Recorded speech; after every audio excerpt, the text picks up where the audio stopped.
del segundo Congreso CITORI. Recordaros que para obtener el certificado CFC, aunque ya lo pone en la plataforma, pero quiero recordarlo, hay que visualizar las 4 ponencias que ha habido hoy a lo largo del día de hoy, es decir, como máximo hoy a las 12 de la noche, ¿vale? Para obtener el certificado. No obstante, si no, más allá del certificado, las ponencias se quedarán grabadas para poder visualizarlas tanto los siguientes días del Congreso como en el canal de YouTube días posteriores, en el caso de que queráis volver a visualizar alguna de las ponencias o que os hayáis tenido que ir o que por trabajo o compatibilidades no lo hayáis podido ver. Tanto las de hoy como las de los próximos días quedarán disponibles para ver en diferido también. Dicho esto, tengo el honor de presentar a Belén Gómez Saldaña, terapeuta ocupacional y fisioterapeuta especializada en neurología y más concretamente en la rehabilitación de personas con lesión medular, que desempeña su labor profesional en la Fundación Lesionado Medular de Madrid desde 2010. Le acompaña Anabel Velázquez, terapeuta ocupacional especializada en el manejo de la lesión medular, con varios años de experiencia en la Fundación Lesionado Medular también. Ambas gestionan la cuenta TEO Medular, donde visibilizan el abordaje de esta patología, productos de apoyo, sillas de ruedas, dan tips y recomendaciones. Hoy nos invitan a reflexionar, aprender y mejorar nuestra práctica clínica con su ponencia titulada Terapia ocupacional y entrenamiento para la autonomía en lesión medular. Les agradecemos su presencia y les cedemos la palabra. Muchas gracias. Muchas gracias por la presentación. Estamos muy contentas de que se le haya dado un papel a la terapia ocupacional y en la lesión medular. El papel que se merece realmente por la importancia que tenemos los terapeutas ocupacionales en la vuelta a la autonomía de la persona con lesión medular. Y como tenemos mucho que contar, queremos en una hora resumir un poco lo que es la lesión medular y daros unos tips, consejos, recomendaciones para sacar el máximo potencial de todas las personas con lesión medular que estén en vuestras manos. Voy a empezar a compartir pantalla y empezamos con una introducción de lo que es la lesión medular.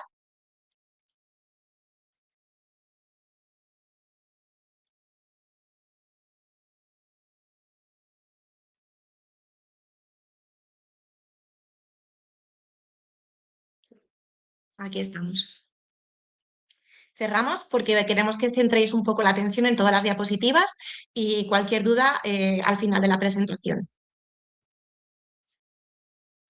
Bueno, vamos a comenzar con lo que es la lesión medular. Para poder entender bien y abordar bien una lesión medular, hay que conocer bien la anatomía, de dónde viene una lesión medular. Vamos a esconder esto un poco. ¿Qué es una lesión medular? Bueno, es todo proceso patológico de cualquier etiología que afecta a la médula espinal y puede originar alteraciones de la función no solo motora, sensitiva, también del sistema nervioso autónomo. Produce cambios profundos e inesperados en la vida de una persona y es uno de los eventos más traumáticos que puedan atravesarse. Pero esto no impide volver a recuperar una nueva vida plena y feliz. De ahí el importante papel que tenemos los terapeutas ocupacionales con nuestra visión de la globalidad de la persona, en cómo la vida de esta persona se rompe de un día para otro. Somos los terapeutas capaces de reconstruir esos trocitos que se han desmoronado. La etiología de la lesión medular es variable. Puede ser congénita y adquirida. Esto es importante porque en función de esta etiología vamos a encontrarnos con un tipo de lesión medular más definido o más difuso. En el caso de las congénitas nos encontraremos lesiones medulares más difusas que responden menos a estos protocolos que posteriormente vamos a explicar, y las adquiridas pueden ser de dos tipos, traumáticas y no traumáticas. Igualmente, las no traumáticas van a ser también difusas, pero las traumáticas van a responder más a todos estos protocolos. Las causas de lesión traumática son múltiples, son muy variadas, tráfico, deportivas, deportes de contacto, deportes extremos, y son importantes conocer las causas para saber de qué forma se ha lesionado la médula. ¿Qué ocurre cuando sucede una lesión traumática? Hay dos procesos que suceden en la médula espinal, un mecanismo primario y secundario. El mecanismo primario es aquel daño irreversible debido a esa deformación mecánica en el momento del traumatismo. Hay 4 tipos. La compresión persistente es aquella que conocemos, yo creo, la mayoría, zambullidas, caídas sobre talones, que son muy visibles en las radiografías. compresiones transitorias, aquellas estenosis del canal que van a producir lesiones en la médula, distracciones o elongaciones prolongadas de la médula, que estas en las radiografías no van a ser visibles, pero la lesión existe, y las laceraciones o transecciones de la médula. Pero hay mecanismos secundarios que cada vez se están estudiando más, porque son los que producen también un daño a la médula, mecanismos posteriores de edema, de muerte celular y demás. Aquí vemos unas imágenes radiográficas de esas lesiones traumáticas que son visibles, y aquí posteriormente que nos vamos a encontrar que la persona cuando llega a rehabilitación tiene normalmente placas, tornillos y demás. Es importante preguntar y conocer porque van a limitar el movimiento de la persona. Causas de lesión medular no traumática hay múltiples. En este caso no se va a conocer el inicio de cuándo comienza la lesión medular en sí. No todas estas causas van a dar lesiones medulares, pero muchas sí que van a desencadenar en ello. La epidemiología es importante estudiarla debido a la alta incidencia que existe y la repercusión económica y social que significa para muchas personas. Este estudio muy reciente de 2024 nos ha parecido súper interesante, ya que estudió durante 10 años esta epidemiología y cómo ha ido cambiando, que también en la experiencia personal he tenido esa visión en la que han ido las causas cambiando. Al principio, las causas de las lesiones medulares, la mayoría eran accidentes de tráfico, y poco a poco esa tendencia, afortunadamente, ha ido cambiando. ¿Qué decía este estudio? Bueno, pues dice algo positivo, que en comparación con los datos a nivel mundial, España tiene una baja incidencia, lo cual es muy positivo. Las caídas de bajo nivel fueron la causa más común en las personas mayores. Los accidentes de tráfico continúan siendo los más frecuentes en los jóvenes, y la mayoría de las personas mayores también presentan tetraplegia. Las estrategias de prevención deben centrarse en promover programas para prevenir caídas y concienciar sobre los accidentes de tráfico, tanto individuos más jóvenes como mayores. De ahí la importancia de estudiar la incidencia. Vamos a conocer la médula espinal. El sistema nervioso central está formado por el encéfalo y la médula espinal.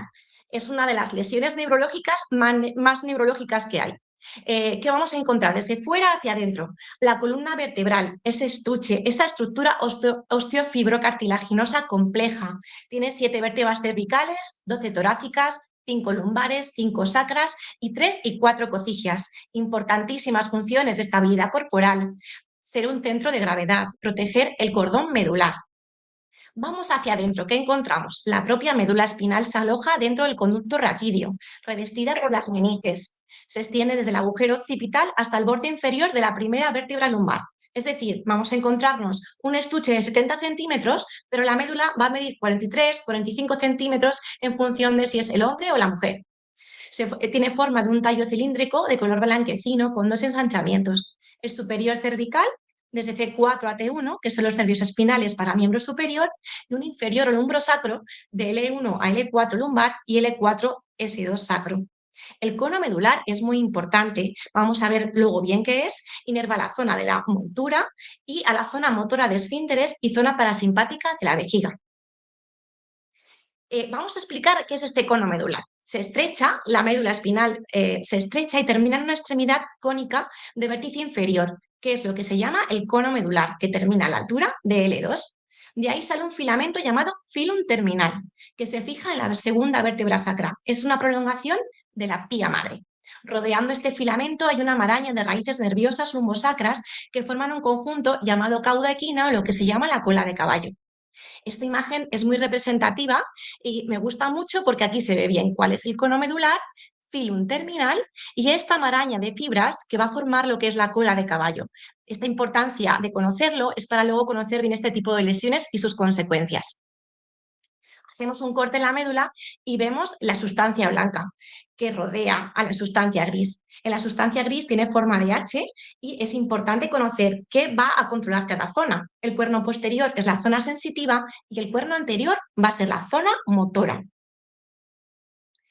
De aquí, de este corte de la médula, van a salir raíces nerviosas. Son 31 pares de raíces nerviosas anteriores y posteriores que salen de la médula espinal. Hay 8 cervicales, a diferencia de 7 vértebras cervicales, por la importancia que tiene el miembro superior, que luego explicaremos, 12 torácicas, 5 lumbares, 5 sacras y una cocigia. En cada nivel hay un par de raíces nerviosas que se van a unir formando lo que llamamos los nervios espinales, uno a cada lado de la columna. Salen del canal vertebral a través de los agujeros intervertebrales.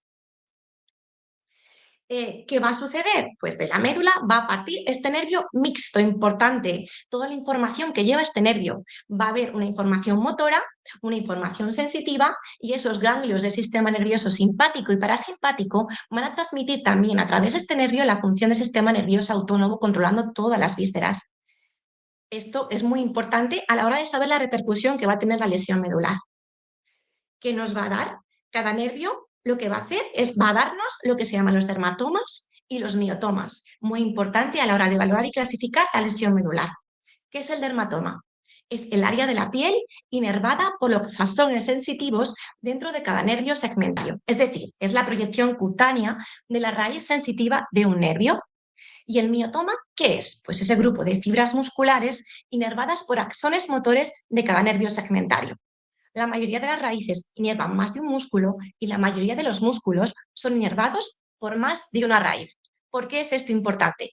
Pues por músculos que van a ser grandes aliados, como por ejemplo el dorsal ancho, que va a estar inervado por C6, C7, C8. Fijaros la envergadura de este músculo, cómo va a envolver todo el torso y cómo en niveles cervicales muy altos su potenciación nos va a dar muchísima autonomía en transferencias y diferentes actividades de la vida diaria.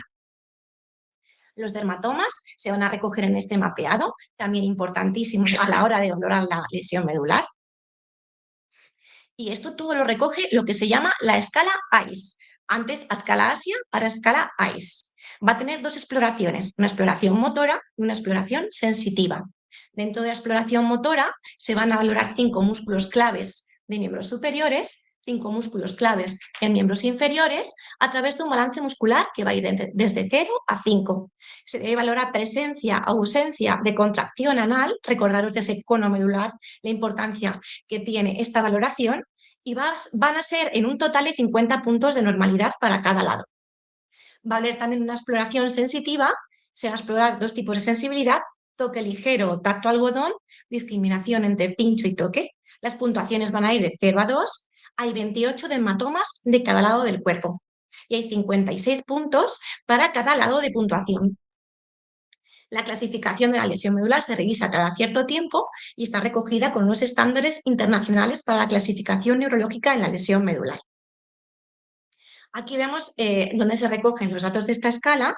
En España normalmente esto lo realizan los médicos, pero sabemos que fuera de España lo realizan compañeros fisioterapeutas y terapeutas ocupacionales.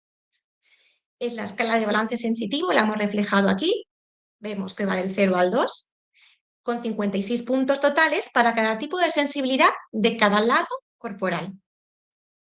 Aquí recogemos todos los 28 dermatomas, por ejemplo, tenemos a nivel T4 está en la mamila, el T10 en el ombligo, etc.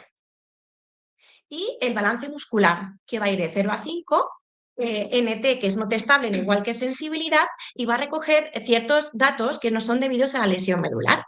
Importante conocer los músculos clave, esos músculos claves que nos van a definir el nivel de lesión, en el que el C5 son los flexores de codo, C6 extensores de muñeca, C7 extensores de codo, C8 flexores de los dedos de la mano, T1 abductores del dedo meñique, miembro inferior L2 flexores de cadera, L3 extensores de rodilla, L4 flexores dorsales del tobillo, L5 extensores del dedo gordo del pie y S1 flexores plantares del tobillo.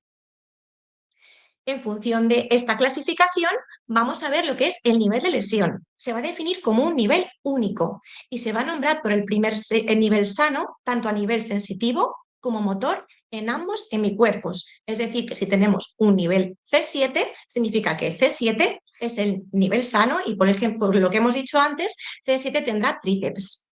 Se van a clasificar en función de esto lesiones tetraplegias y paraplegias. Tetraplegia se produce cuando ocurre una lesión en los segmentos cervicales de la médula espinal y genera una alteración en extremidades superiores, tronco, extremidades inferiores y órganos pélvicos. Si la lesión ocurre por encima de C4, se verá afectada la inervación del diafragma, es decir, la persona no podrá respirar espontáneamente, siendo una tetraplegia dependiente de ventilación mecánica. La paraplegia corresponde a la afectación medular de segmentos dorsales, lumbares y sacros. Dependiendo del nivel de lesión, se verán afectados el tronco, extremidades inferiores y órganos pélvicos.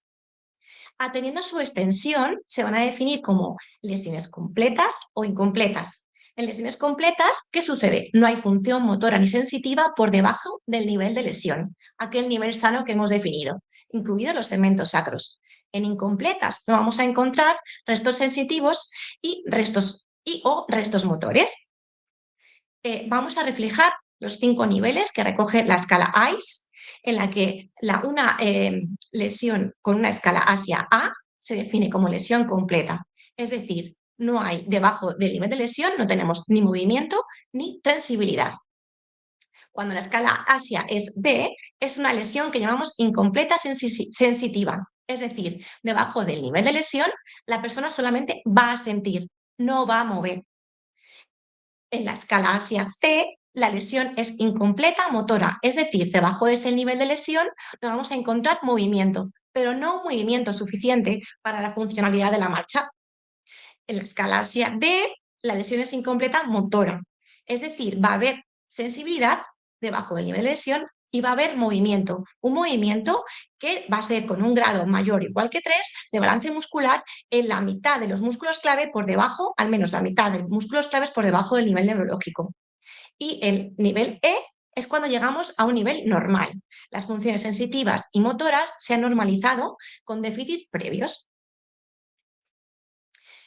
Nos encontramos también la ZPP. ¿Qué es la ZPP? La zona de preservación parcial. Y es súper importante porque debajo de ese nivel de lesión no vamos a encontrar un resto sensitivo o un resto motor, que a veces nos van a dar la clave para una funcionalidad mayor de la persona.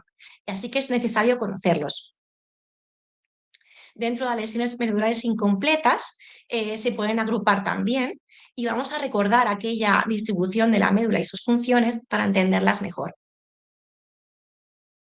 En primer lugar, tenemos el síndrome centromedular o de Schneider. Es el más común, afecta a esa sustancia gris central y los tractos espinotalámicos que se cruzan en este punto. El origen es traumático por caídas en hiperextensión, secundarios a singringomelia o a un proceso tumoral, por ejemplo.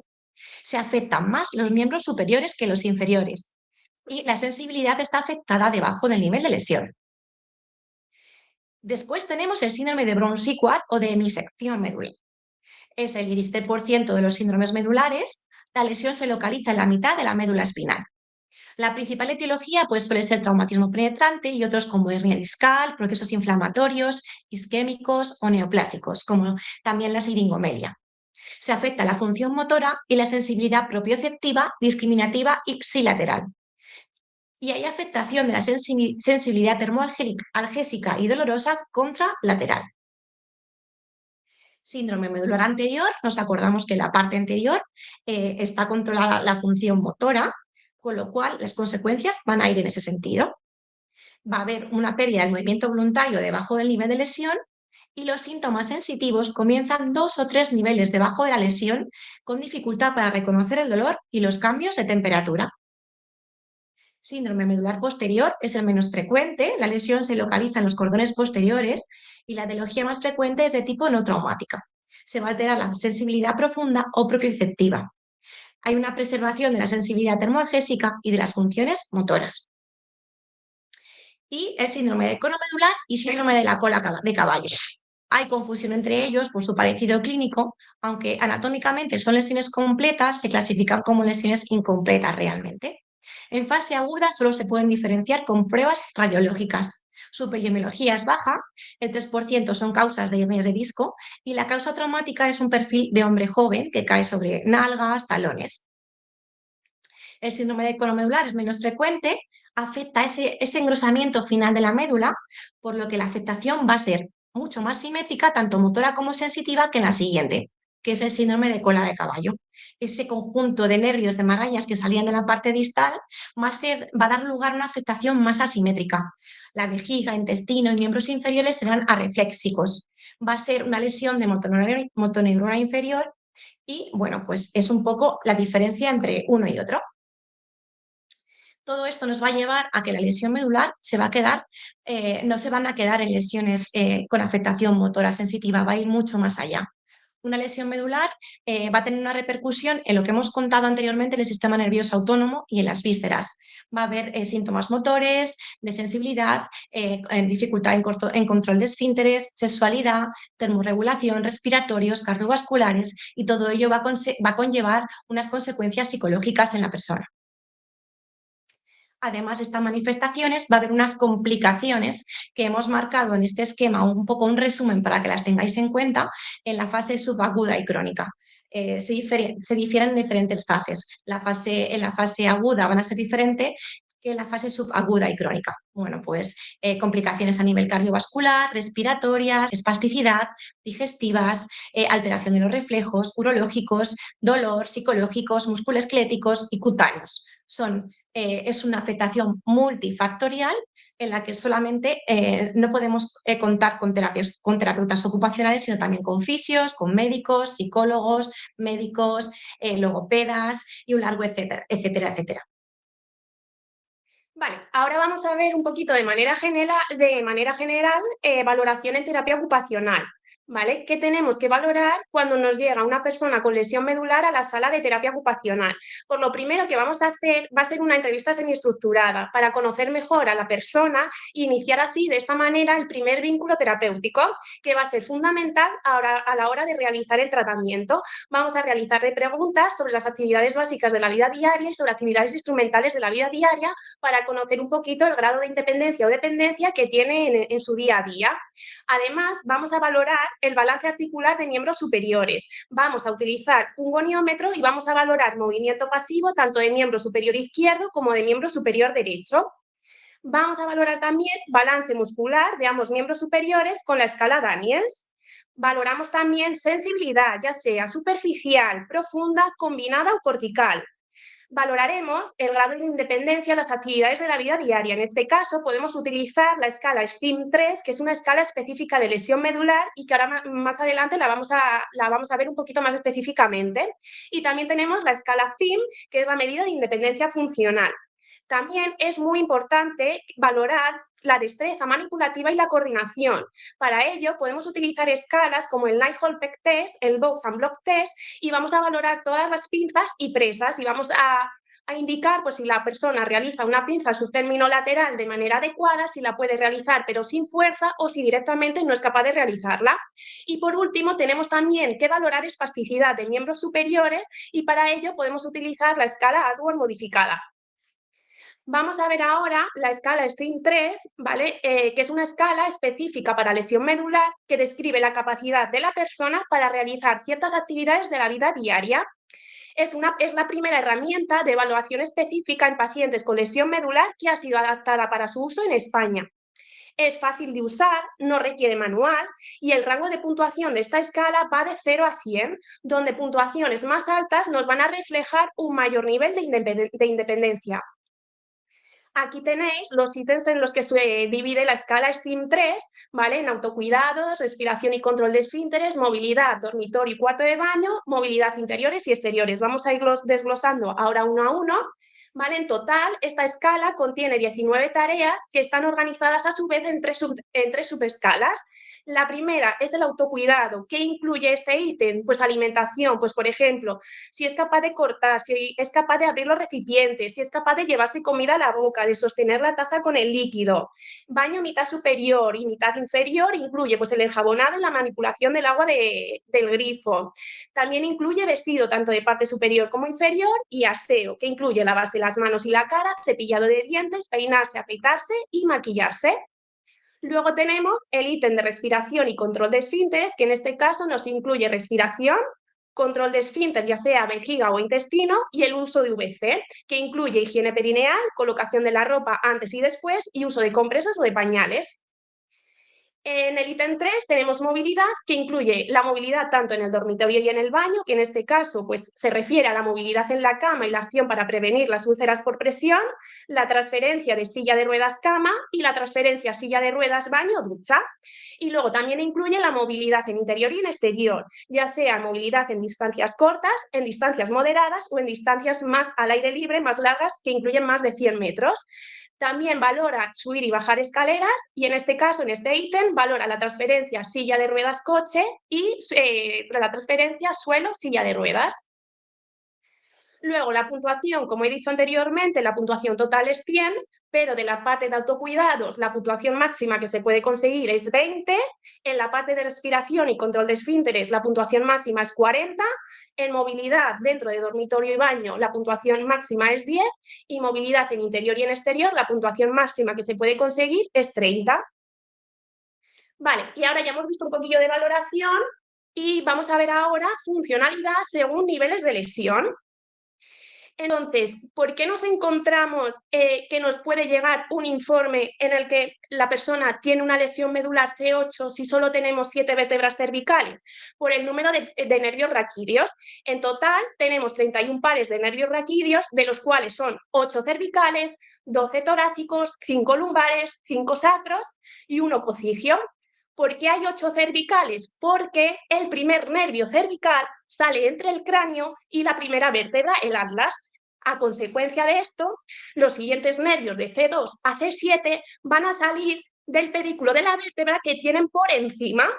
El nervio C8 ya sale por debajo del pedículo de la vértebra C7. Y a consecuencia de esto, los nervios de T1, a partir de los nervios de T1, estos ya van a salir por debajo de los pedículos de sus vértebras correspondientes y por tanto ya coincide el número de vértebras con el número de pares de nervios raquídeos. Los nervios raquídeos forman parte del sistema nervioso periférico y están formados por la unión de una raíz motora y una raíz sensitiva y son los encargados de transmitir la información desde el sistema nervioso central, cerebro y médula, a la periferia. Vale, ¿qué nos vamos a encontrar cuando tenemos a una persona con un nivel de lesión medular C1, C3? En este caso, van a tener una parálisis total del diafragma y del resto de la musculatura respiratoria. Por lo tanto, van a depender de ventilación asistida. Son personas que tienen parálisis de miembros superiores, miembros inferiores, pero en este caso pueden mover la cabeza. Son totalmente dependientes y es muy importante la educación a la familia sobre los cuidados que va a necesitar su familiar en el domicilio. En los niveles C4, ¿qué nos vamos a encontrar? Pues que son usuarios que tienen una parálisis parcial del diafragma y que en muchos casos logran destetarse de la ventilación asistida. Tienen también parálisis de las 4 extremidades y del tronco. En este caso, conservan un pequeño control motor en la zona de los hombros. También son totalmente dependientes y en niveles C4 y superiores es muy importante un buen tratamiento postural en todo momento, ya sea a la hora de realizar cambios posturales, a la hora de hacer el aseo, el vestido-desvestido, las transferencias. Igual, muy importante tener un buen posicionamiento en silla de ruedas. En este caso, pues se van a realizar estiramientos y movilizaciones pasivas de miembros superiores y se van a utilizar férulas para mantener una posición adecuada durante tiempos prolongados. En los niveles C5, ¿qué nos vamos a encontrar? Pues en estos casos es muy importante evitar durante el periodo agudo la contractura en flexión y supinación del codo. En este caso no tienen función en el músculo tríceps ni en ningún músculo de la muñeca o la mano. Son personas que son usuarios que pueden llevarse las manos a la boca, a la cabeza y a la cara. ¿Cuál es el patrón típico del miembro superior? Pues esa flexión de codo va acompañada en general de hombro en ligera flexión y abducción, antebrazo en supinación, flexión dorsal de muñeca, articulaciones metacarpofalángicas en extensión y dedos en flexión. En estos casos, con ayuda de una férula estabilizadora de muñeca y ciertas adaptaciones, son personas que pueden llegar a hacer actividades sencillas que no requieran de movimientos muy finos de las manos. ¿Qué son las férulas estabilizadoras? Son de muñeca, son estas que tenéis aquí en la imagen, ¿vale? Que nos ofrecen una mayor funcionalidad a los miembros superiores. Se pueden confeccionar a medida con material de cuero, también las podéis encontrar en ortopedias o incluso en tiendas deportivas. En la zona palmar existe una barra rígida, que se llama pletina, que es lo que impide que la muñeca se flexione. A veces incluso se puede poner una especie de bolsillo para colocar un punzón y que la persona pueda utilizar el ordenador o el móvil, o incluso colocar el cubierto para que pueda comer. También nos encontramos en los niveles T5 que podemos realizar férulas de codo. Estas van a abarcar la parte anterior del miembro superior, desde un tercio por encima de la muñeca hasta sobrepasar el vientre del bíceps. La colocación en este caso del antebrazo al confeccionar la férula va a depender de la posición en pronación o supinación que tolere el usuario. Si el antebrazo está en supinación, se recomienda utilizar la férula en pronación, puesto que también en esa posición el bíceps está más elongado. Pero es muy importante vigilar que la pronación no se consigue por la abducción y la rotación interna del hombro. Si no es posible realizar el movimiento de pronación del antebrazo, se va a intentar buscar una posición lo más neutra posible. Pasamos al nivel C6. En este caso, el músculo dorsal ancho combinado con los músculos pectorales y serrato anterior permiten soportar el peso a través de los miembros superiores y ya son usuarios que pueden colaborar más a la hora de realizar transferencias. En estos casos ya es posible cierto grado de apertura y cierre de los dedos por el efecto de tenodesis. ¿Qué quiere decir esto? Con la muñeca en flexión, los dedos extendidos se colocan sobre el objeto. Al realizar una extensión activa de la muñeca, se produce la flexión de los dedos y esto nos permite asir el objeto. Existen 3 posibles formas de agarre, ya sea presa palmar entre los dedos y la palma de la mano, pulgar e índice mediante pinza lateral y pulgar e índice mediante pinza bidigital. El objetivo en este tipo de lesiones va a ser lograr la máxima fuerza en los extensores de la muñeca y mantener la movilidad de la articulación metacarpofalángica e interfalángica, favoreciendo de esta manera el agarre por tenodesis. Vale. En estos niveles también es muy común utilizar férulas de Heidelberg, que serían estas de aquí, rodillos y vendajes funcionales para fomentar ese agarre de tenodesis. También es posible combinar este rodillo de la imagen del medio con los vendajes funcionales. ¿Qué son las férulas de Heidelberg? Pues son estas férulas que tenéis por aquí en la imagen que mantienen las muñecas en extensión de 45 grados, las articulaciones metacarpofalángicas en 90 grados de flexión, las articulaciones interfalángicas proximales en 90 grados de flexión y las interfalángicas distales en extensión, permitiendo un contacto dígito-palmar completo. La posición del pulgar a la hora de confeccionar la férula puede variar dependiendo del agarre de tenodesis que queremos conseguir. Si colocamos el pulpejo del pulgar contactando con el lateral del índice, vamos a conseguir esa pinza lateral. En cambio, si se ubica el pulpejo del pulgar en contacto con la punta del dedo índice, conseguiremos una pinza bidigital. En general, el agarre lateral es el más sencillo de adquirir. Si el pulgar tiende a flexionarse hacia la palma de la mano, como si fuera a incluirse dentro del puño, podrá colocarse en completa extensión, contactando con el lateral del dedo índice, de modo que se logre al menos un contacto del pulgar con cualquier parte medial del dedo índice. En los niveles C7, ¿qué nos encontramos? Pues que ya son usuarios que son capaces de levantar objetos por encima de la cabeza. No tienen flexores de los dedos ni del pulgar, por tanto, siguen dependiendo del agarre de tenodesis. La mano, en este caso, ya sirve de apoyo para las transferencias y en muchos casos se realiza sobre mano cerrada en puño para poder aumentar la longitud del miembro superior y facilitar de esta manera la elevación del tronco. En los niveles C8, la función de la mano es casi total, a excepción de la musculatura intrínseca de la mano, lumbricales e interóseos, el oponente del quinto dedo y el aductor y el oponente del pulgar. En este caso, ya existe actividad en los flexores de los dedos y del pulgar, por tanto, pueden coger y soltar objetos. Y es muy característica la mano plana en usuarios con lesión medular a nivel C8 y superiores debido a esa atrofia de la musculatura intrínseca de la mano. Y aquí tenéis unas imágenes, como veis que es característico, en este caso es una lesión C6 hacia A, como es característica esa mano plana y sobre todo también el pulgar, que muchas veces nos dicen que es que parece que tienen un pulgar muy largo, que les ha crecido el pulgar y no es debido a esa atrofia de esa musculatura que parece que el pulgar se ha elongado. Bueno, en resumen, como tratamiento postural y férulas de miembros superiores que podemos utilizar en el tratamiento de personas con lesión medular, férulas de Heidelberg, rodillos, las férulas de reposo, igual pueden ser hechas en termoplástico a medida para cada usuario o se pueden comprar en ortopedia. Aquí, por ejemplo, veis una férula que está hecha a medida en termoplástico y esta sería la férula de reposo de ortopedia.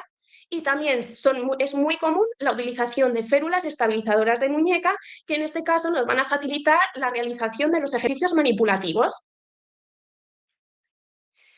Vamos con un tema que nos ha parecido especialmente chulo, que lo hemos hecho especialmente para este congreso, que son las compensaciones para la autonomía. Creemos que es muy práctico y que son movimientos que hemos trabajado durante muchos años, pero que nunca hemos plasmado de esta forma y que pueden ser útiles a otros compañeros para sacar la máxima autonomía, el máximo potencial de las personas con lesión medular. ¿Qué son las compensaciones? Bueno, pues son mecanismos de adaptación del cerebro y del cuerpo que se utilizan para recuperar o sustituir funciones motoras perdidas. Es el uso de otras partes del cuerpo o las estrategias de movimientos alternativos para lograr un objetivo. Son parte fundamental de la neurorehabilitación e implican entrenar al paciente para desarrollar nuevas habilidades a través de la plasticidad cerebral y el ejercicio físico. Hemos reunido estos mecanismos en 3 puntos importantes a tener en cuenta. Vamos a producir en la persona una redistribución de la función a nivel cortical. Es decir, el cerebro puede reasignar el control motor a otras áreas del cuerpo que aún están intactas para compensar la pérdida del movimiento. La adaptación muscular, es decir, esos músculos sanos, preservados, se pueden usar de manera diferente o de una manera más intensa para realizar tareas que antes se lograban con otros músculos. Y vamos a recurrir al último punto, siempre al final, el de productos de apoyo. Sistemas de asistencia para el movimiento y la autonomía en la vida diaria cuando con el resto de puntos no llegamos. ¿Cómo entrenamos estas compensaciones? ¿Qué hacemos? Debemos dar las instrucciones adecuadas, por lo que entendemos que entenderlos muy bien estos movimientos. En segundo lugar, la observación de la ejecución. ¿Cómo lo observan? Bueno, pues no solo debemos entenderlos, también os recomiendo sentirlos, practicarlos, vivirlos. También nos servimos mucho de vídeos para que vean a otras personas moverse, siempre como referencia, porque ninguna lesión medular es igual a otra. Desglosamos la actividad y entrenamos los movimientos por separado. Vamos a practicar cuando consigamos la actividad por completo, esta actividad con alta intensidad, de forma rutinaria. A lo mejor el primer día tardamos 1 hora y media en realizar una transferencia al coche, por ejemplo, pero acabamos consiguiendo al final del tiempo la insistencia, la perseverancia y el trabajo en 5 minutos. Al principio, la asistencia del terapeuta va a ser vital porque va a ser complicado entender estos movimientos que os vamos a explicar, con lo que nuestras manos van a guiar a la persona y le van a enseñar a moverse. Y poquito a poco esa asistencia se irá eliminando. Y por último, que vamos a utilizar el ensayo-error. Como no hay 2 lesiones iguales, estas compensaciones son una referencia, porque cada persona tiene que encontrar las suyas y para ello debemos pedirle que se mueva y que ella pruebe y que ella encuentre su forma de moverse. Os pongo este esquema porque es importante. La escala ASIA, evidentemente, es muy importante para saber empezar a trabajar, pero hay que saber el potencial que tenemos y para ello no solo son importantes los músculos clave, sino saber qué tenemos en cada nivel y tenemos todo esto para que veáis en un nivel C4 de que disponemos, C5, C6, entonces este esquema lo tenemos muy presente en la cabeza y si no recurrimos a él para sacar el máximo potencial. Hemos hecho un resumen de las principales compensaciones. Siempre vamos a hablar de miembro superior por la importancia que tiene para terapia ocupacional y por el tiempo que tenemos. Son principalmente compensaciones de tronco y miembros superiores. Empezamos con la primera, manipulación con flexión, lesión de codo y supinación. Se van a dar lesiones a nivel C5, C6, asias A o B. El movimiento de flexión de codo se va a combinar con una supinación, realizando así la manipulación de objetos con las metacarpofalángicas, interfalángicas o palmas de las manos, sin tener movilidad en las mismas. Precisan de guanteletes para controlar la extensión de muñeca en los niveles C5 y así pueden manejar, por ejemplo, la silla de ruedas eléctrica y realizar actividades de la vida diaria básicas e incluso instrumentales. Este movimiento se potencia en destreza y fuerza cuando se utilizan las 2 manos. Vamos a ver un pequeño ejemplo. Bueno, aquí con el movimiento no tiene movimiento en los dedos, tiene movimiento en flexión de codo, lo bloquea en una pronosupinación intermedia, pero tiende siempre a supinación y de esa forma, sin tener movimiento en los dedos, puede manejar su móvil y después puede manejar la silla. Siguiente compensación, pinza por tenodesis. Se producen lesiones C6, niveles Asia A y B. La pinza es que se realiza gracias al efecto tenodesis.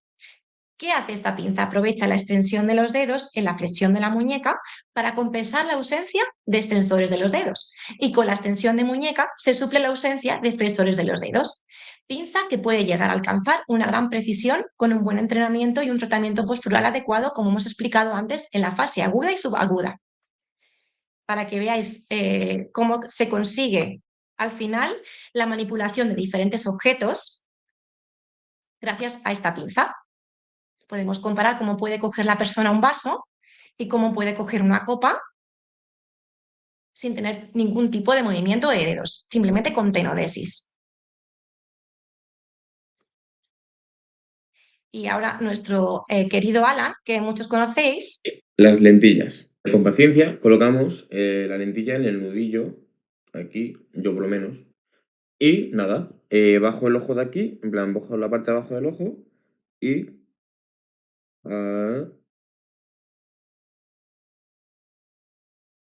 la colocamos. Y ya estaría puesta. Ahora parece que he visto el final de Titanic, pero bueno. Si yo creo que a maña no me gana nadie. Y las lentillas. A maña no le gana a nadie, es verdad. Y fijaos dónde puede llegar un entrenamiento de tenodesis bien hecho. Falsa pinza interdigital. Es decir, se van a coger objetos entre los dedos a través de cierto tono de los dedos o con ayuda de la tenodesis en muñeca, pero no va a haber movimiento en los mismos. Se utiliza para coger objetos y se hace de forma directa y se entrelaza el objeto y se refuerza el agarre siendo una pinza compensatoria con fuerza y muy funcional. Vamos a ver un ejemplo.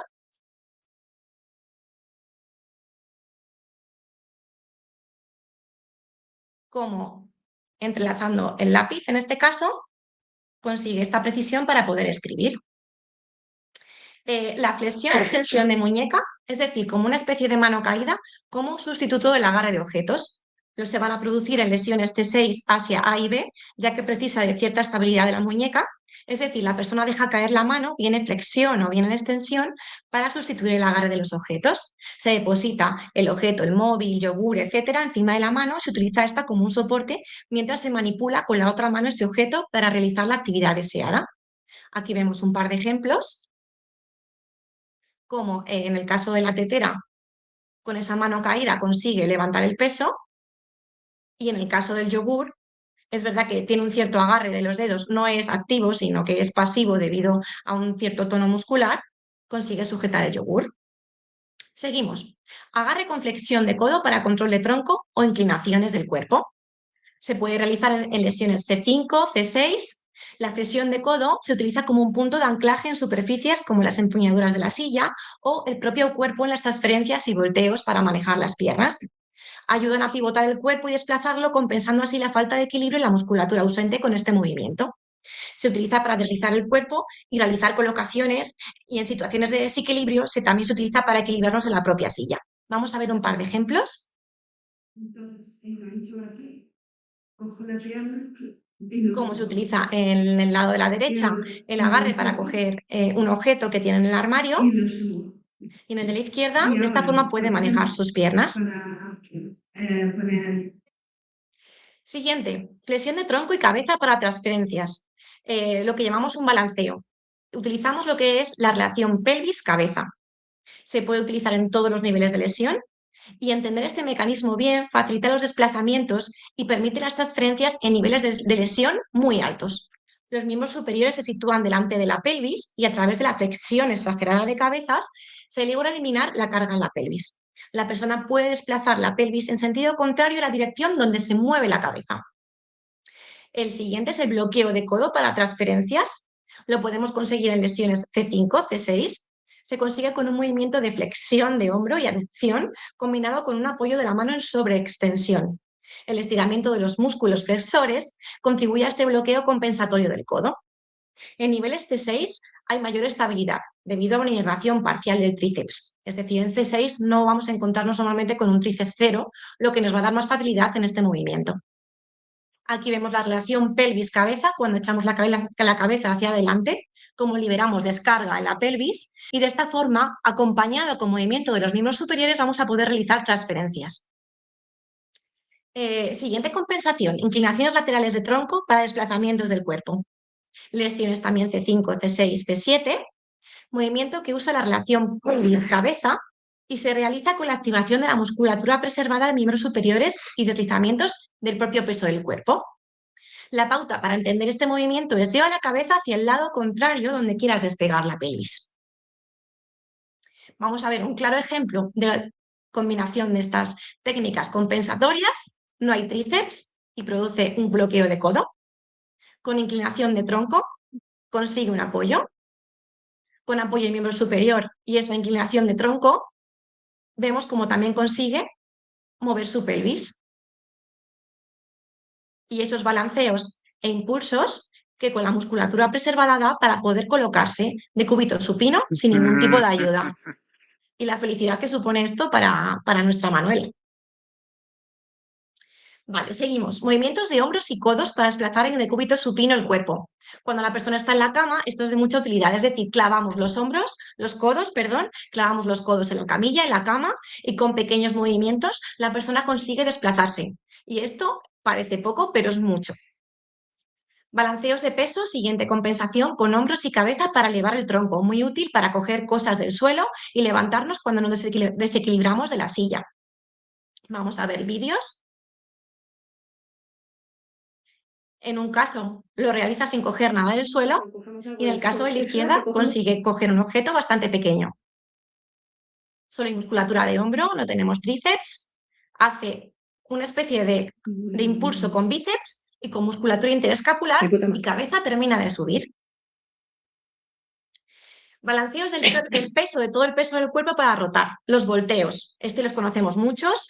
Se puede conseguir en niveles C5, C6, siempre cuando tengamos una preservación de tríceps. Con el codo en flexión es más complicado. Cogemos impulso con el hombro y con movimientos acompañados y acompasados de cabeza conseguimos rotar. Y vamos a actividades básicas de la vida diaria. Vamos a ver ahora, eso es, actividades básicas de la vida diaria y un poquito su abordaje. Entonces, la rehabilitación de la persona con lesión medular debe iniciarse lo antes posible y debe de ser de manera gradual. Vamos a realizar un entrenamiento en las actividades de la vida diaria. Vamos a analizar una a una esas actividades básicas de la vida diaria según los resultados obtenidos en la escala STEAM 3 y vamos a hacer un entrenamiento en habilidades y compensaciones. Vamos a observar qué componentes del desempeño ocupacional están afectados para cada actividad de la vida diaria en particular y en función de eso vamos a diseñar actividades para potenciar, mejorar en la medida de lo posible esos componentes que se encuentran alterados, como pueden ser, por ejemplo, pues coordinación fina o gruesa, fuerza muscular, movilidad articular, discriminación táctil, sensibilidad térmica. Ahora vamos a ver objetivos funcionales tras el primer año de la lesión medular. Os dejamos estas tablas que hemos encontrado en el libro de terapia ocupacional en disfunciones físicas, teoría y práctica, que sirven un poquito de guía para conocer en función del nivel de lesión medular si la persona es dependiente o independiente para cada actividad de la vida diaria. Sí que es verdad que al final pues sirve un poquito como guía, pero nosotros nos centramos más en los resultados que obtenemos en nuestra valoración más que en este tipo de tablas, pero eso sirve a modo de guía. Y ahora vamos a ir viendo cada actividad de la vida diaria un poquito más de manera particular. Por ejemplo, en alimentación, ¿qué podemos entrenar? Pues ese agarre de cubierto entre los dedos. En ocasiones puede ser necesario elevar la altura del codo para que la persona pueda llevarse la mano a la boca. Hay que tener también en cuenta la altura de las mesas. No es lo mismo acceder con una silla de ruedas manual que con una silla de ruedas eléctrica. ¿Qué podemos hacer para elevar esa altura de las mesas? Pues podemos poner conos elevadores o lo que se llaman patas de elefante, o también existe la solución de bajo coste como poner maceteros en las patas de las mesas. o también podemos poner sobre la mesa un atril. Además, vamos a asesorar y entrenar en el uso de productos de apoyo si fuese necesario. Os dejamos aquí algunos ejemplos, como esta cincha de alimentación que tiene como un bolsillo para poder poner el cubierto y que la persona se lo pueda llevar a la boca, cubiertos angulados, cuchillo reflex, diferentes tipos de peladores, tabla sueca, abrelatas. Este tipo, por ejemplo, de abrelatas, nosotras lo recomendamos un montón y está disponible en Temu a muy bajo coste. Luego también engrosadores de cubiertos. ¿Qué material podemos utilizar para engrosar un cubierto? Pues podemos utilizar impresora 3D, goma eva, material aislante de tubería o los tubos de espuma Plastazote. Aquí, por ejemplo, vamos a ver a Manuela, que en este caso es una lesión medular C4 hacia A y tiene ZPP C5, C6. Y vais a ver cómo coge, bueno, primero cómo abre el yogur ayudándose de las dos manos y lo abre con la boca para coger la cuchara, entrelaza entre los dedos y así ella ya es capaz de llevarse el yogur a la boca. En baño uso de VC, pues bueno, si se puede sustituir la bañera por plato de ducha sin reborde, lo ideal sería tener un baño geriátrico. En ocasiones, si es posible hacer reforma, puede ser más cómodo para la persona con lesión medular poner lo que es la taza del VC dentro del plato de ducha y que así se pueda duchar sentado ya directamente en el VC. Pues tener espejos también de lavabo abatible, de tal manera que se pueda utilizar tanto en personas que vayan en silla de ruedas como personas que puedan mantener bipedestación. Lavabos sin armarios para poder acceder en silla de ruedas. Igual vamos a asesorar y entrenar en el uso de productos de apoyo y aquí también nos dejamos algunos de ellos. Y, por ejemplo, las sillas de baño hay que tener en cuenta si vamos a recomendar a nuestro usuario que la rueda trasera sea pequeña o sea grande. ¿Qué hándicap tiene una rueda trasera pequeña? Pues que al final va a depender de una tercera persona porque no va a ser capaz de frenarla. En cambio, si es de rueda grande, la persona puede frenarla ella sola porque es como más similar a una silla de ruedas manual. Aquí tenemos diferentes imágenes de baños. En este de aquí, en la primera de la izquierda, veis como en este caso, pues estas personas han decidido poner lo que es la taza del VC dentro del plato de ducha. En la segunda imagen, veis cómo han puesto un grifo al lado de lo que es la taza. En la tercera, pues ya es un cuarto de baño que no tiene reborde para poder acceder a la ducha y la persona se asea sentada en la silla de baño. Y en la cuarta imagen veis cómo el lavabo no tiene armarios por debajo para un mayor acceso en silla de ruedas. En vestido desvestido, pues vamos a entrenar diferentes técnicas, ya sea de parte superior o inferior. Vamos a entrenar en sedestación en silla de ruedas, en sedestación al borde de la cama, en sedestación larga en cama, en decúbito supino. Tenemos que tener en cuenta que cada usuario es único y tendremos que ver qué técnica es la que mejor se adapta a cada uno de ellos. Por ejemplo, pues el sujetador es la prenda también de mayor complejidad. En el caso de que haya dificultad para abrocharlo, pues podemos recomendar utilizar un sujetador deportivo o un sujetador que se abroche en la zona delantera. Podemos sustituir botones por velcros. En las cremalleras podemos colocar una anilla o diferentes tiradores de cremalleras, que los tiradores serían pues estos amarillos que veis en la parte de la derecha. Podemos recomendar también utilizar cordones elásticos, ya que no es necesario atarlos. Utilizar perchas de mango largo, que son estas de aquí, que sí que es verdad que son bastante caras. Vamos a entrenar en el atado de cordones con una mano, asesorar y también entrenar en el uso de productos de apoyo. Aquí igual os dejamos unos cuantos, pues por ejemplo el abrochabotones, el calzador de mango largo, un subemedias. Y luego queremos destacar también la línea de ropa que ha sacado Primar para personas con discapacidad, en la que ya han sustituido pues, botones por velcros o incluso colocan gomas en la cintura para poder facilitar la subida del pantalón.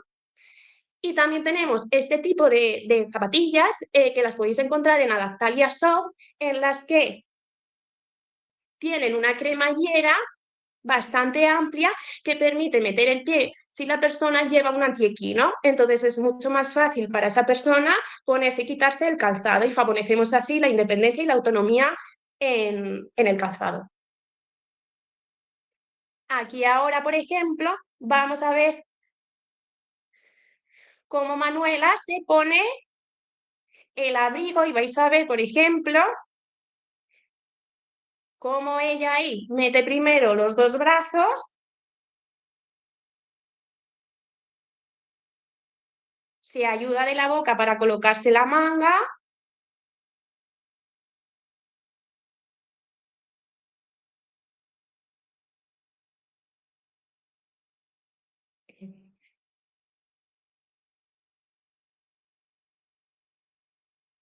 Y ahora vamos a ver cómo se lo pone a la parte de atrás.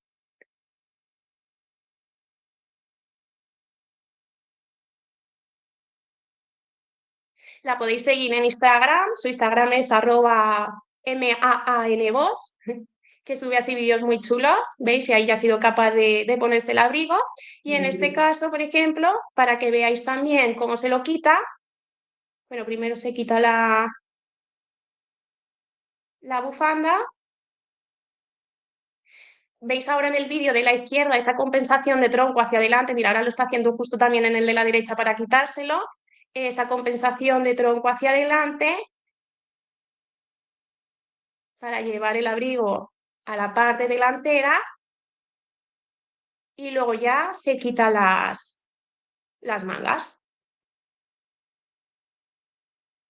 Vale, en arreglo personal, ¿qué podemos recomendar? Pues que la persona recurra a máquinas de afeitar eléctricas, que utilicen cepillos de dientes eléctricos, que se fijen también en los tapones. Pues, por ejemplo, a lo mejor para la persona no es lo mismo que una pasta de dientes tenga un tapón de desenroscar a que sea de clip. Utilizar cinchas multiusos para cepillo u otros objetos. Por ejemplo, aquí tenéis una de ellas en la que la persona ha puesto la maquinilla de afeitar. Y vamos a entrenar y asesorar en productos de apoyo. Dejamos también aquí algunos como el corta uñas eléctrico, adaptación también para diferentes agarres. Y aquí vamos a ver cómo Manuela se maquilla.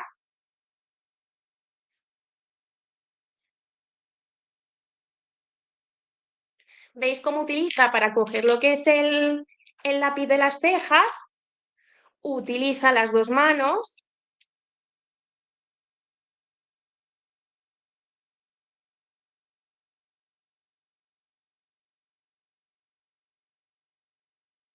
Y así es capaz de pintarse un poquillo ella las cejas.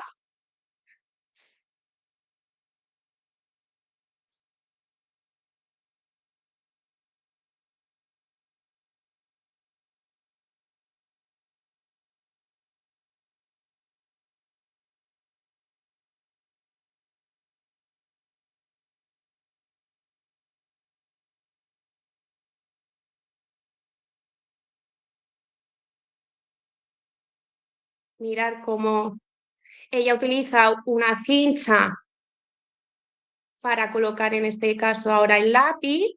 Ella es capaz de colocársela ella sola utilizando la boca. Para abrir el tapón también utiliza la boca. Tiene que enroscar un poquito para que salga la punta. Y fijaros qué movimiento de precisión para poder pintarse la raya del ojo por dentro. Fijaros ahí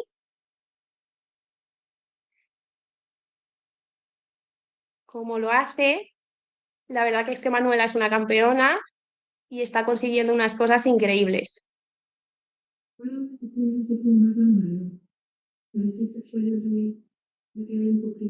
Mirar ahí, que es que lo hace justo, ¿sabes? Al milímetro.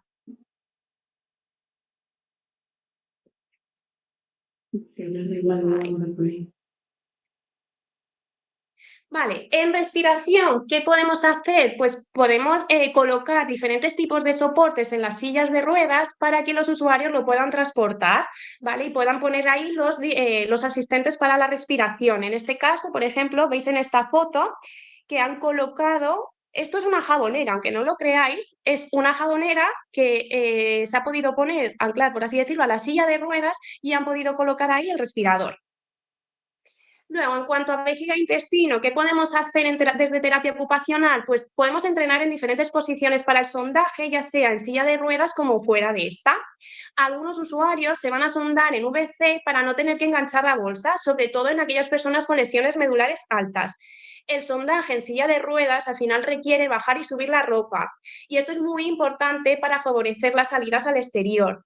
En coordinación con enfermería tenemos que valorar también ejecución y compensaciones. Vamos a asesorar y entrenar en el uso de productos de apoyo, como por ejemplo aquí tenéis una sonda que ya viene con el cebador y diferentes pinzas. Esto es una pinza para poder pinzar la sonda, podemos utilizar un espejo o este tipo de adaptador que podéis encontrar en el borde inferior derecho, que es específico de Coloplast. También tenéis desde Coloplast un diario miccional para saber si los sondajes se están realizando de manera adecuada, ¿vale? Es este de aquí, os dejamos el enlace para que lo podáis tener. Bueno, vais rellenando un poquito la información y aquí os indica pues si la persona ha tenido una ingesta, por ejemplo, de 200 mililitros, de qué tipo ha sido y cuánto ha vaciado, y de esta manera, apuntando y rellenando este diario, podemos saber si se están realizando los sondajes de manera adecuada. Y también en cuanto al intestino, podemos recomendar el uso de Peristil. En escaleras, ¿qué podemos entrenar desde terapia ocupacional? Pues podemos entrenar que sean capaces de subir y bajar escaleras a culetazos, que sean capaces de subir y bajar escaleras mecánicas utilizando la silla de ruedas manual, a bajar escaleras con silla de ruedas manual y apoyo en pasamanos, a bajar escaleras en silla de ruedas manual haciendo caballito o incluso bajar escalones marcha atrás llevando el peso del cuerpo hacia adelante. Y en cuanto a la movilidad en cama, pues vamos a entrenar el paso de cúbito supino a sedestación al borde de la cama, paso de cúbito supino a sedestación larga, los volteos. La forma para realizar los volteos va a depender de los músculos que tenga conservados la persona con lesión medular. ¿Qué podemos hacer para favorecer la inercia del volteo? Pues se pueden utilizar lastres de muñeca, cruzar una pierna sobre otra nos va a facilitar el volteo y usar una cuña bajo la pelvis. ¿Qué productos de apoyo podemos utilizar en este caso? Pues, por ejemplo, un trapecio de cama, las camas articuladas, escalera de cama. Y en cuanto a la transferencia, pues vamos a entrenar todas ellas, ya sea pues, de cómo pasar de la silla de ruedas manual o silla de ruedas eléctrica a la cama y viceversa, de la cama a la silla de baño y viceversa. Y aquí, por ejemplo, tenéis estas imágenes, las hemos cogido de internet, de un libro de tratamiento de la lesión medular, guía para fisioterapeutas, ¿vale? Y veis cómo pasa del suelo a la silla de ruedas. Primero se coloca de manera lateral, hace ahí como una pequeña pulsión y con tronco hacia adelante hace fuerza con brazos y es capaz de pasar del suelo a la silla de ruedas. Y aquí, por ejemplo, vamos a ver una transferencia en el que la persona utiliza una tabla, en este caso es una lesión C5 hacia A que tiene ZPP C7 derecha y T1 izquierda a nivel motor. Y veis cómo en este caso pues se consigue que la transferencia se pueda realizar de manera independiente pasando primero las piernas. Porque si lo hacía primero pasando pelvis, luego no podía con el peso de las piernas. Entonces lo entrenamos de esta manera y así ya la persona es capaz de pasar de su silla de ruedas eléctrica a la cama de manera independiente.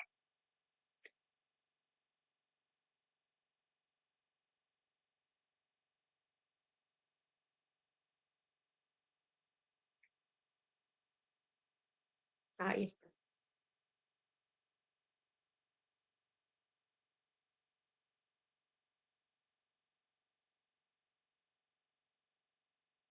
Y ahí ahí va haciendo pequeñas pulsiones. Esa relación cabeza-pelvis que hablábamos antes, la utiliza para avanzar el cuerpo con la ayuda de los miembros superiores.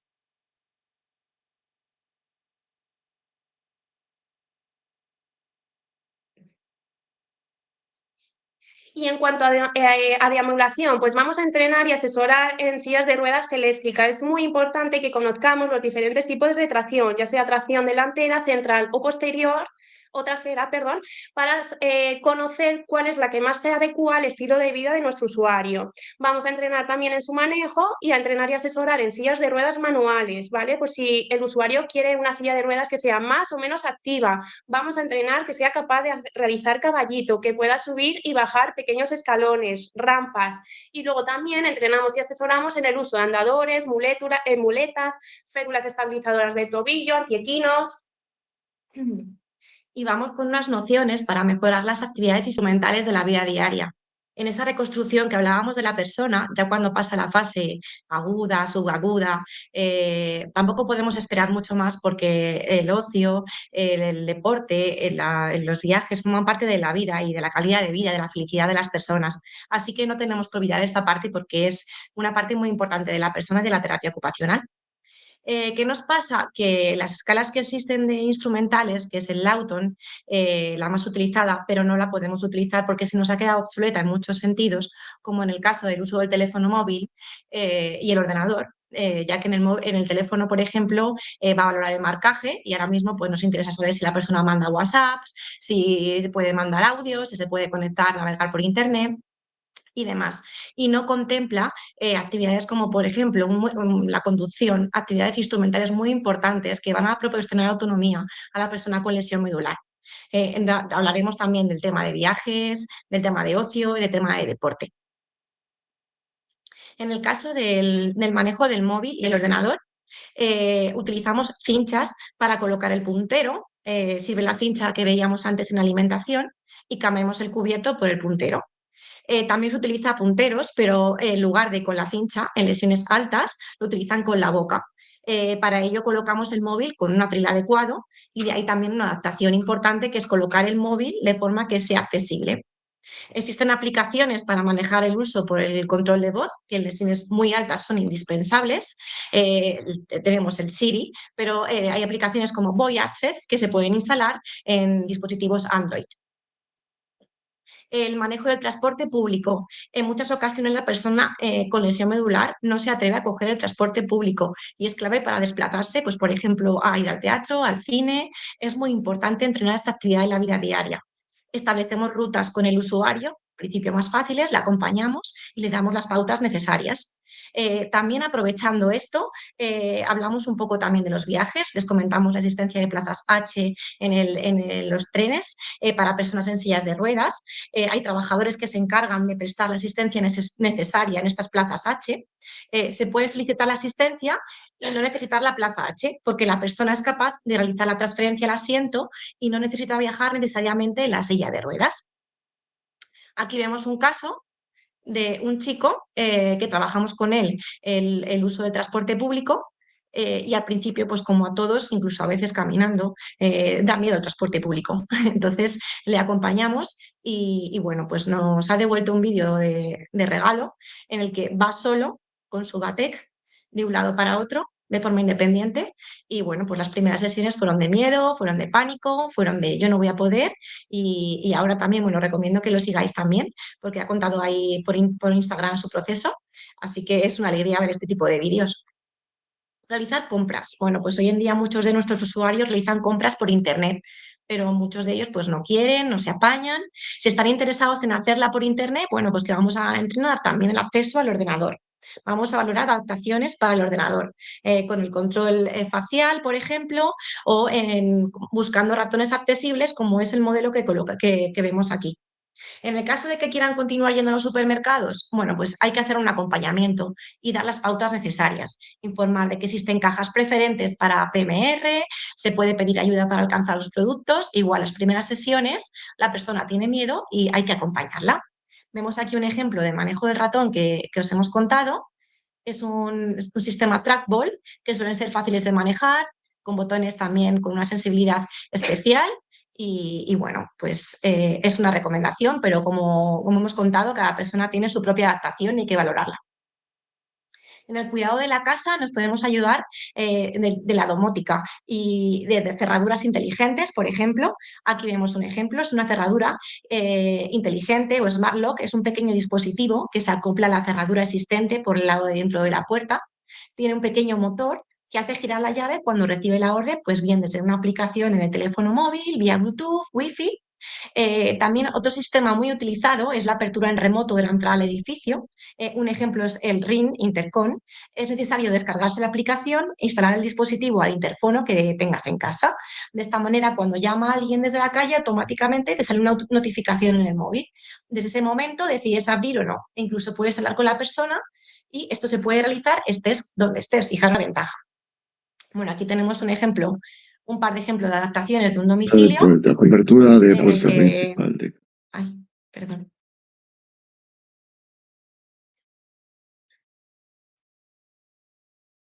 Puede abrir la puerta de su casa Puerta principal de gracias a las casa. adaptaciones que posee. Una es con un mando, el que vemos a la derecha, y el de la izquierda es un pulsador que ha colocado. Está bien tener diferentes alternativas. Bueno, tema apagón, tema me falla una, tengo otra. Esto es importante.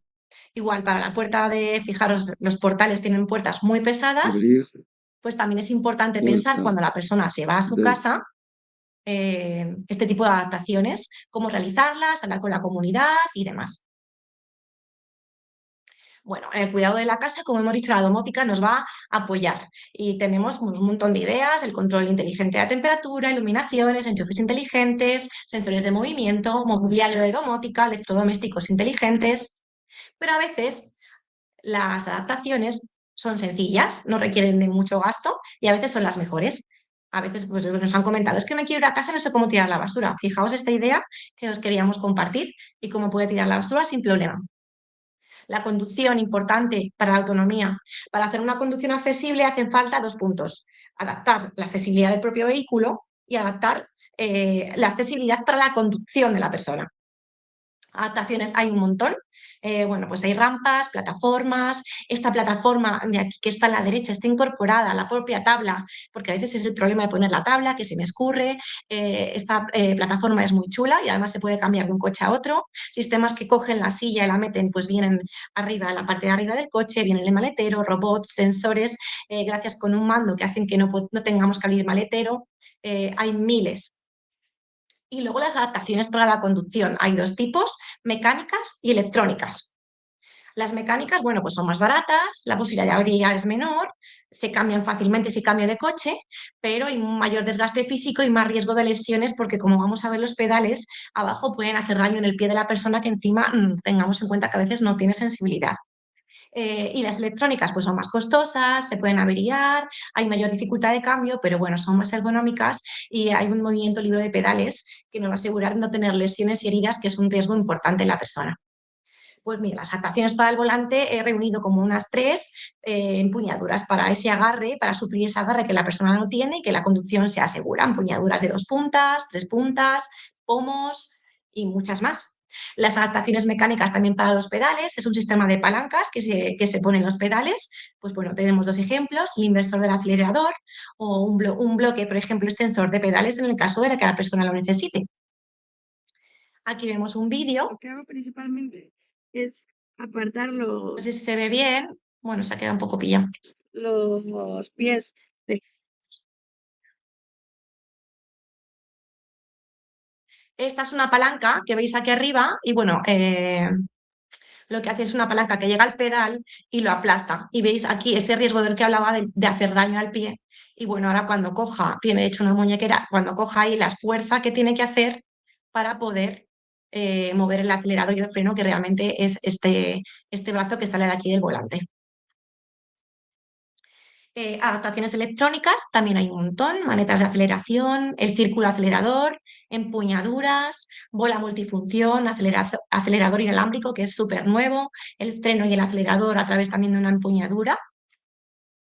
Y bueno, vamos con el ocio y tiempo libre. Importante también tenerlo en cuenta. Hemos incluido aquí escritura, pintura, baile y videojuegos, pero vamos a ver qué le gustaba hacer la persona antes. A veces podemos reconducirle y a veces hay que redirigirle y hay que probar. Pero no nos olvidemos de esto, porque esto es la terapia ocupacional. Para la escritura, ¿qué hacemos? Pues entrenamos el agarre con esas pinzas compensatorias de las que hablábamos. Me voy a aprovechar de un guantelete para poder enganchar el bolígrafo, por ejemplo, y múltiples opciones, pues en 3D, diferentes tipos de agarres con bolas, con una simple goma. A veces la adaptación, lo más simple y lo más económico es lo que mejor funciona. El lapicero puede ser más ancho, más finito. Y bueno, pues para pintar, nunca nos olvidemos, por favor, aquí en terapia ocupacional tenemos muy en cuenta todas las lesiones altas, cervicales, que mueven musculatura de cabeza, pero tienen derecho al ocio, tienen derecho a manejar su móvil y lo hacen, pero de una manera espectacular, como es el caso de Wafa, que también nos animamos a seguir y hace cuadros espectaculares. Y pinta de esta manera, pero le damos los materiales, ese soporte, ese pincel alargado, para que ella pueda hacer la actividad de la mejor forma posible y bueno, y recuperar algo que le gusta mucho hacer.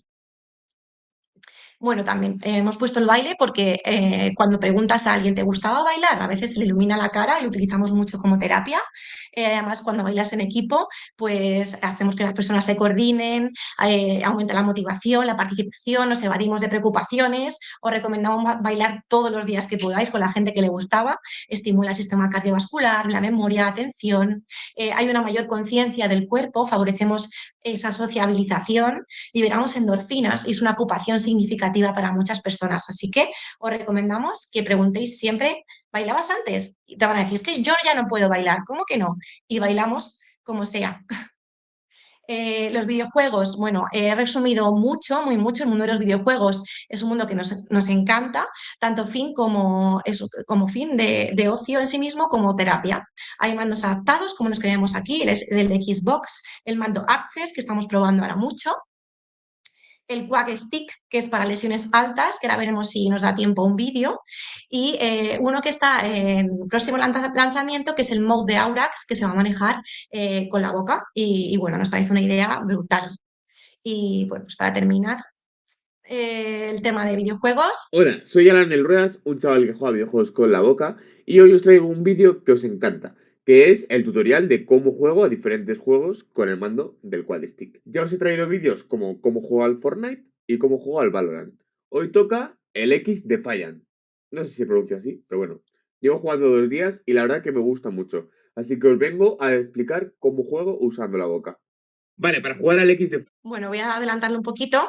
Y bueno, corre. para que veáis ahí un Con darle una poco vez ya que corro. lo tiene estos vídeos Para colgados en disparar, su perfil soplo Instagram. el agujero del medio. Cada función es un Fácil. tipo de soplido. Para apuntar, mantengo el botón de la derecha que os he explicado antes. Y bueno, Para recomiendo ver recargar, estos vídeos aprieto el porque botón de la izquierda. son brutales. Para activar No la queremos habilidad, dejar de dar la soplo última el del... parte que tenemos de conclusiones y consejos de trabajo en terapia ocupacional. Vale, tenemos que tener en cuenta que la lesión medular es mucho más que una afectación motora y sensitiva, que sus síntomas son multiorgánicos y como tales deben saber detectarse y tratarlos de la mejor manera.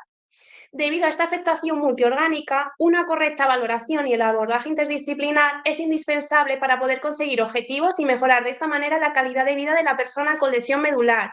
Es muy importante tener en cuenta que no hay 2 lesiones medulares iguales, a pesar de tener el mismo nivel de lesión. Con cada persona tenemos un caso único con unas capacidades y potencial diferente al resto.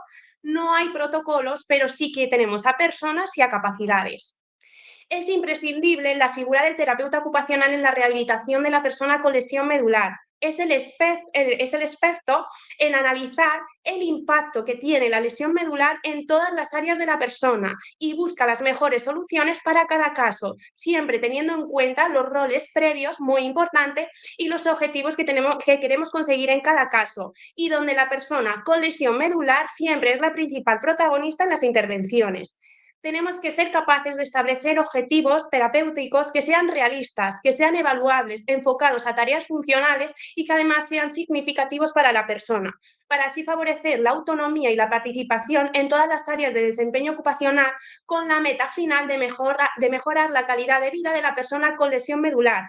También es muy importante tener en cuenta si todo lo que nosotros trabajamos en las salas de terapia ocupacional hay una transferencia de ese aprendizaje al entorno significativo de la persona. Tenemos que centrarnos en el potencial que tiene la persona con lesión medular. Luego, muy importante también la incontinencia vesical intestinal, tenemos que tener en cuenta que pueden llegar a ser los síntomas más limitantes de la lesión medular, por lo que no debemos pasar por alto su valoración y su tratamiento con el apoyo de todo el equipo interdisciplinar. Un adecuado asesoramiento y tratamiento van a mejorar la calidad de vida de la persona, reforzando su autoconfianza y su autoestima. Luego, no existe autonomía en lesión medular sin compensaciones. Esas compensaciones son muy importantes en el caso de las lesiones medulares.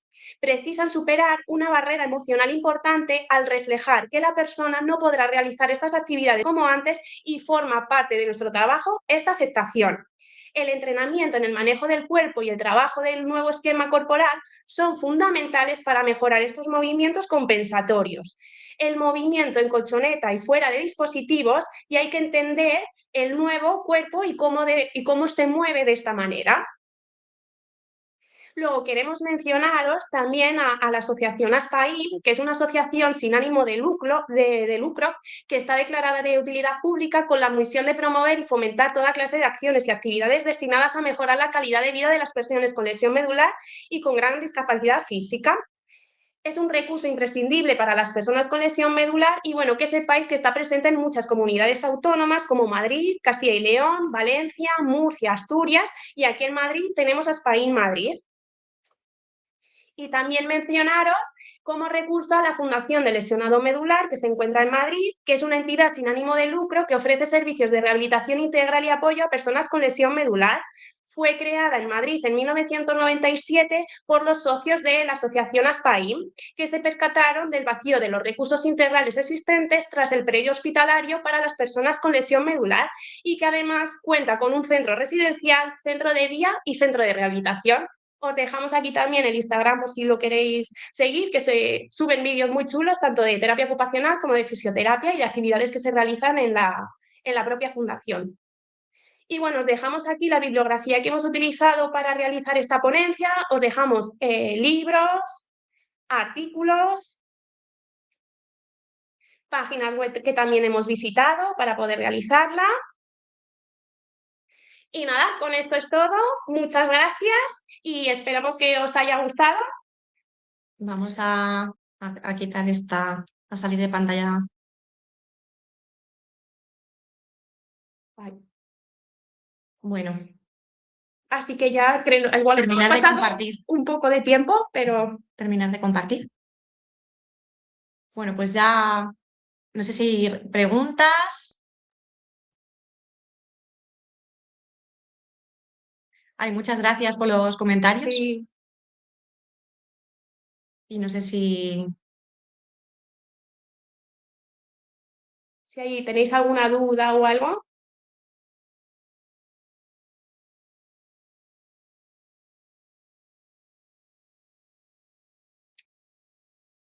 Bueno, hemos intentado en una hora resumir Sí. todo el trabajo que hacemos, pero ha sido complicado porque la lesión medular es compleja. Pero bueno, espero que os haya servido y cualquier duda ya sabéis dónde contactar. Eso es. Nuestro correo electrónico es terapeutasmedulares@gmail.com. Si tenéis alguna duda, nos podéis escribir con cualquier cosilla. Enhorabuena, chicas, por vuestra ponencia. La verdad es que lo habéis explicado todo súper bien, súper claro. Además, ejemplificando con esos vídeos, creo que era muy necesario una ponencia como esta y la verdad es que ha sido un placer escucharos y vamos, no, nos pasaríamos horas con vosotras hablando de este tema y viéndolo. Si alguien tiene, como han dicho ellas, si alguien tiene alguna pregunta, la puede reflejar en el chat y tanto ellas como yo las podemos leer. Pues, un montón de comentarios dando las gracias y felicitándoos. Macu Tortosa dice, genial que las personas con lesiones medulares compartan a través de sus redes su experiencia de cómo conseguir la autonomía en las AVDs. Es que es una inspiración ver a esas personas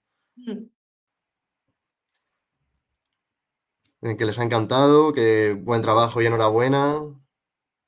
Ay, muchas gracias. Gracias. Sí, echábamos de menos, siempre hay muchos congresos de terapia, pero que se cuente con lesión medular ha sido un placer, Sí. un verdadero placer. O sea, los nervios estaban por querer hacerlo bien y transmitir la importancia que tiene la terapia ocupacional en lesión medular. No, pues Así que objetivo gracias, cumplido. Victoria. Muchas Muchas gracias. gracias. Ha sido un auténtico honor y vamos, es que vuestro trabajo es excepcional e indispensable para la autonomía y la calidad de vida de estas personas, porque hay mucha vida después de la lesión medular Eso es. y la disfrutan gracias al trabajo que hacen profesionales como vosotras. Pues parece que nadie tiene ninguna duda, así que con esto terminaríamos ya esta última ponencia del primer día del segundo Congreso Citori. Muchísimas gracias, Belén, Anabel, por compartir Gracias. vuestra experiencia y vuestros conocimientos y dar voz a la terapia ocupacional en lesión medular. Muchas gracias. Gracias a vosotros por contar con nosotras para este congreso. Ha sido un placer. A los asistentes os recordamos que mañana también tendremos una serie de ponencias y webinars en directo y luego habrá otras que están pregrabadas y que podréis visualizar a lo largo del día. Las ponencias que salen en directo también quedarán grabadas para que las podáis ver las veces que deseéis y cuando lo deseéis. Así que descanséis y mañana nos vemos en el segundo día del Congreso. Muchísimas gracias. Adiós, chicas. Adiós. Adiós. Adiós. Adiós.